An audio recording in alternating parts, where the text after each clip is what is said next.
There are some voices that do more than sing. They heal, they lift, they rebuild what life has tried to break. And for millions around the world, that voice was Donnie McClurkin. His music wasn't just melody, it was a reminder that even in the darkest nights, something holy still lives inside us. But what recently happened to him has left the gospel world silent, absolutely silent. Donnie's name had always carried weight. When people heard it, they thought of strength rising from suffering. They thought of a man who had walked through storms and somehow came back, shining with faith. His songs carried broken souls through nights of grief. His voice held the hands of those who were hurting. But behind that powerful presence was a life marked by pain long before the world ever knew his name. He grew up in Amityville, New York, where tragedy struck early. When Donnie was just 8 years old, he watched his younger brother lose his life in a car accident right in front of him. That moment carved a wound into his heart that time never fully erased. And it didn't end there. The years that followed brought even more suffering. Abuse at the hands of people who were supposed to protect him. Those years twisted his heart with confusion and silent torment. And yet, instead of letting that darkness consume him, he reached for music. The church became his sanctuary, and singing became his survival. Every note he sang was like a whispered cry for healing. Every song was a testimony that pain does not get the final word. Slowly, that gift grew into something extraordinary. Donnie rose from trauma and obscurity to become one of the most beloved gospel voices in the world.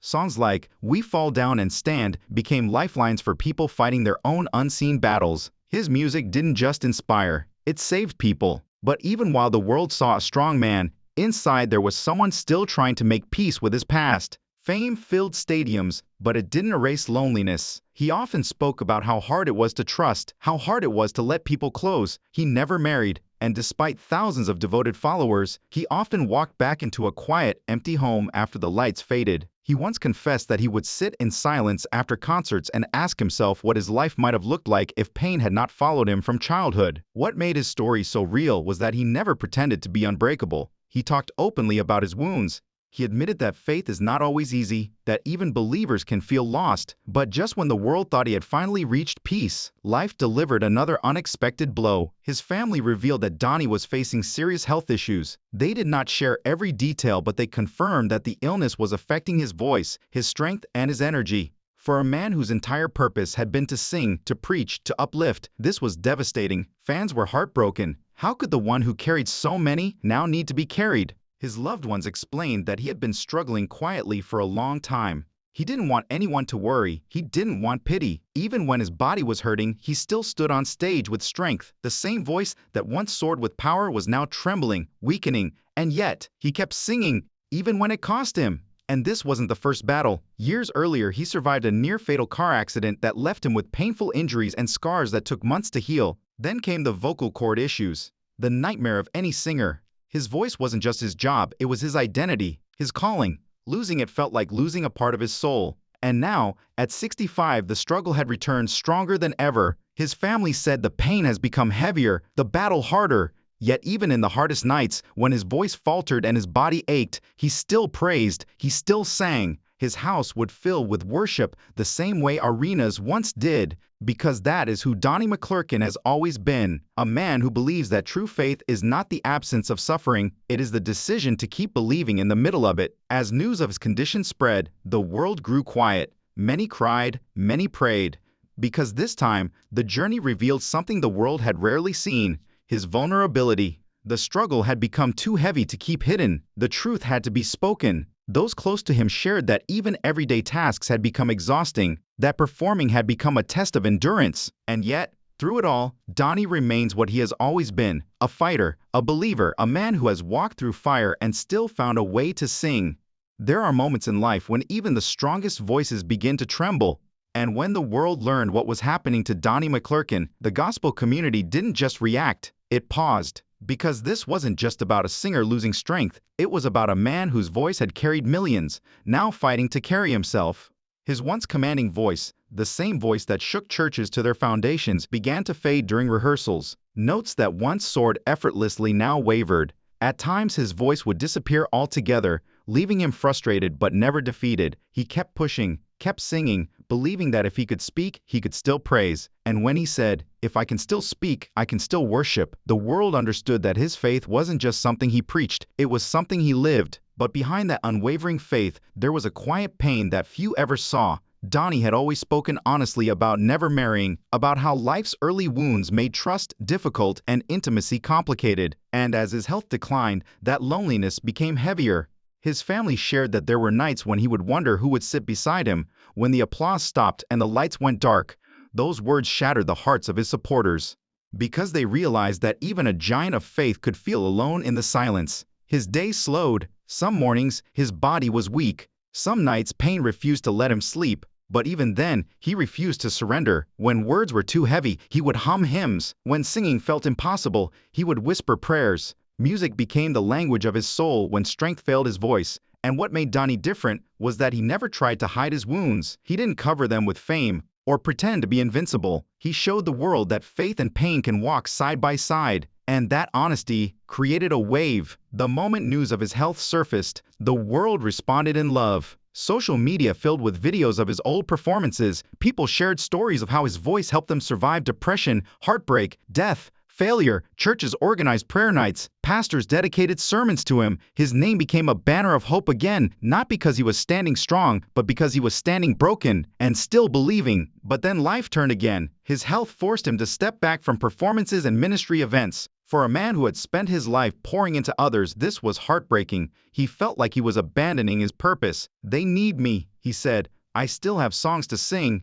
But his body could no longer keep up with the calling he had carried for decades. Yet, even in the silence of his home, he found a new form of worship. He spent time with family, he prayed more, he wrote music, not for albums, not for charts, but for healing. His sister said the new songs were so raw, so full of truth, that they brought tears to everyone who heard them. Then one day, the world saw something unexpected. A small video surfaced, Donnie sitting in a chair at home, eyes closed, singing softly. The voice was weaker, but the spirit was stronger than ever. The caption read, "Even in weakness, God is still strong." That clip spread across the world. Millions watched. Thousands prayed, and everyone remembered why they loved him, because Donnie was never famous for sounding perfect. He was loved because he believed even while breaking. As the months passed, the effects of his illness grew heavier. Some days he couldn't attend church, some days speaking for long was difficult.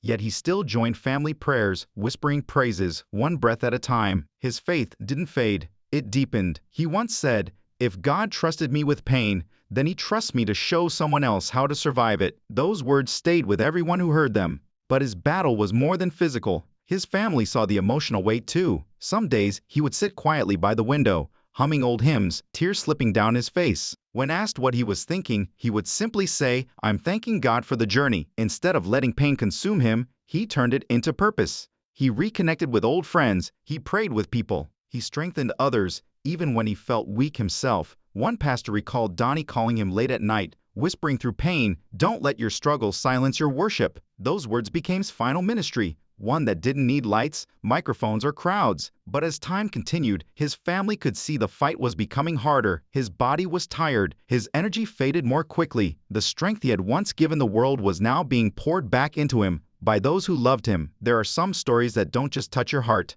they stop it. And when people learned what Donnie McClurkin was facing, the world didn't just listen, it held its breath. Because this wasn't the story of a gospel legend shining on stage. This was the story of a man fighting to keep singing while his body begged him to stop. Even as his strength faded, every time someone told Donnie to rest, he would simply smile and say, "I'll rest when my purpose is finished." His sister admitted that those words frightened her. They sounded like someone preparing for something he hadn't spoken out loud. And then came the moment that shocked everyone. Donnie insisted on attending a small church gathering, even though he could barely remain standing. His family tried to stop him, but he told them he had a message that had to be delivered. With help, he made it to the church. The room fell silent as he reached for the microphone. His voice was soft, raspy, almost fading, but the weight of his words shook the entire room. He said, "A miracle isn't always God taking the pain away. Sometimes the miracle is being able to worship while the pain is still there." The room broke. People cried openly. They had never seen such raw, unfiltered faith in their lives. And here's what made Donnie different. He never asked God, "Why me?" He believed every chapter of his life, including the suffering, was part of his purpose. His family said he believed God used his scars to show others that you could still shine even while broken. And as people watched him hold on to faith through pain, something incredible happened. People who had stopped believing began to pray again. His days became slower. There were mornings when his body felt too heavy to move, and nights when pain stole his sleep. Yet he never let despair win. When he couldn't speak, he hummed hymns. When words failed him, his spirit still worshipped. His siblings said it felt like he carried a light inside him that nothing, not even pain, could dim. But something unexpected began to happen. The more people prayed for Donnie's physical healing, the more he spoke about peace instead. He said, "Maybe the healing God is giving me isn't for my body. Maybe it's for my heart." Those words left everyone speechless. It sounded like Donnie understood something deeper, that sometimes healing doesn't look like recovery. Sometimes it looks like acceptance. Tributes and prayers began pouring in from all over the world. Churches dedicated nights to sing his songs. Gospel artists recorded messages of love. People weren't just singing "We Fall Down" anymore. They were living it. His message of getting back up became a movement of faith stronger than ever before. But even with all of this love around him, Donnie remained humble. He didn't want to be pitied. He didn't want to be seen as weak. He just wanted people to keep believing. His family said those final months were filled with laughter, forgiveness, music, and prayer. He told them he wasn't afraid. He was grateful. As his strength faded, his story grew into something greater than anyone had expected. The news of his illness didn't create despair.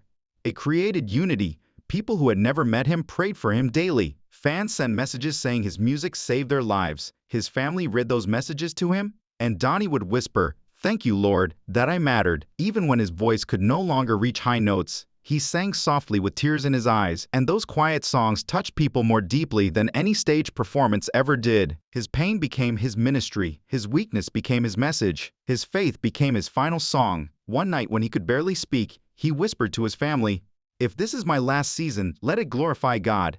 After that, something shifted. He became peaceful. He spoke more about heaven than earth. He said he wasn't leaving. He was going home. He reminded everyone that his songs were never about him. They were about the God who carried him through every trial. Even in his weakest state, he continued to encourage nurses, visitors, friends, anyone who crossed his path. He would smile and say, "God is still in control." And hearts would change in that moment.